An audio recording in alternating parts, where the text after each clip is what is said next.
নমস্কার বন্ধুরা, দেখুন আজকে আমি রান্না করব ডিমের পুর দিয়ে বেগুন ভাজা। কিভাবে করি আপনারা দেখুন। আমি এখন বেগুন কেটে নিচ্ছি, কেটে তারপরে ধুয়ে রান্নাটা বসাবো। বেগুন কিনবে? হ্যাঁ কিনবো। 30 টাকা করে? আচ্ছা, নামাও তো, আমাকে 1 কেজি দাও তো। দাও, আমাকে 1 কিলো দাও। আচ্ছা আচ্ছা, এই তো, বাহ। বেগুনটা আমি এরকম বড় বড় করে নেব।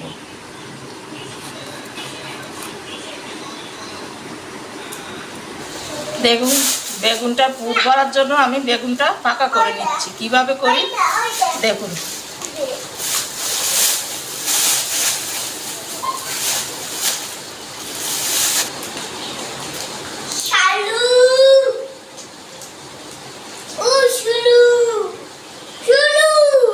এটাও আমি ফেলবো না, এটাও বেজে নেব। কড়াইটা গরম হয়ে গেছে, আমি তেলটা দিয়ে দিয়েছি।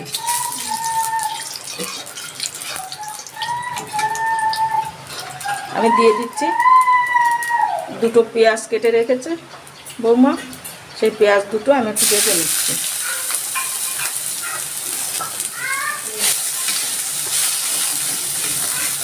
আমি অল্প একটু নুন দিয়ে দিলাম, একটু হলুদ দিয়ে দিলাম।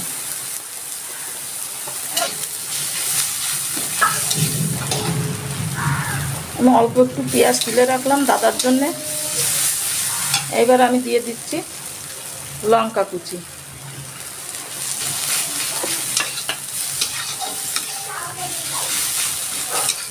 আর পেঁয়াজ ভাজাটা হয়ে গেছে, আমি গ্যাসটা অফ করে দিচ্ছি। আমি বেগুনের মধ্যে নুন হলুদ মেখে নিচ্ছি।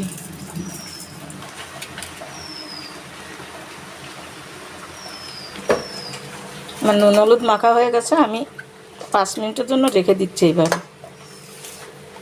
আমি যে পেঁয়াজ আর লঙ্কাটা ভেজে রেখেছিলাম, সেই পেঁয়াজ লঙ্কাটা আমি এর মধ্যে দিয়ে দিচ্ছি একটুখানি সর্ষের তেল। এর মধ্যে দিচ্ছি একটুখানি হলুদ, জায়গা দিচ্ছি স্বাদ মতো নুন, অল্প একটু গোলমরিচ গুঁড়ো। আমি 2টো ডিম দিয়ে দিচ্ছি।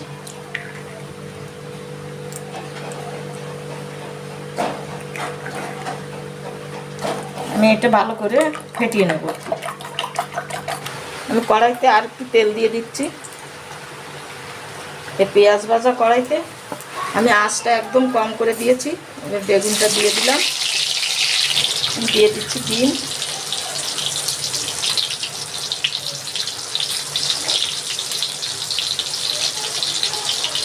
এবার আমি ঢাকা দিয়ে দিচ্ছি। এইভাবে একটা একটা করেই আমার ভাজতে হবে। আমি ঢাকনাটা খুলে দেখছি, এবার আমি উল্টে দেবো। ঢাকা দিয়ে দিলাম।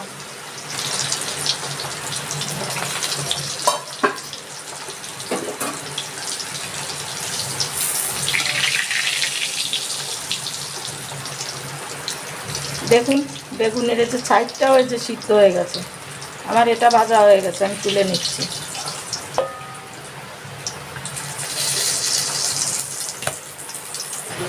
আমি আর একটা বেগুন দিয়ে দেখিয়ে দিচ্ছি।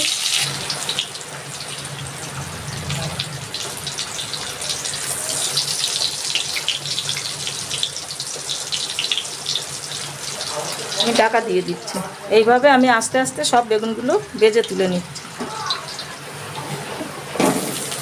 বেগুনের সেই ভিতরের অংশটা, এই দেখুন এটাও নরম হয়ে গেছে। অল্প একটু ডিম আছে, আমি এই ডিমের মধ্যে এটা দিয়ে এইভাবে দিয়ে দিচ্ছি। আবার একটু নরম করে নিলাম, নিয়ে ডিমটা মেখে মেখে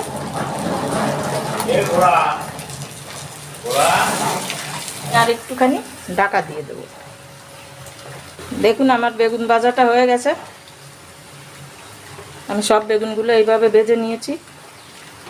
এই বেগুন এইভাবে ভেজে আপনারা খেয়ে দেখবেন, খুব ভালো লাগবে। ভালো লাগলে আমাকে একটু জানাবেন।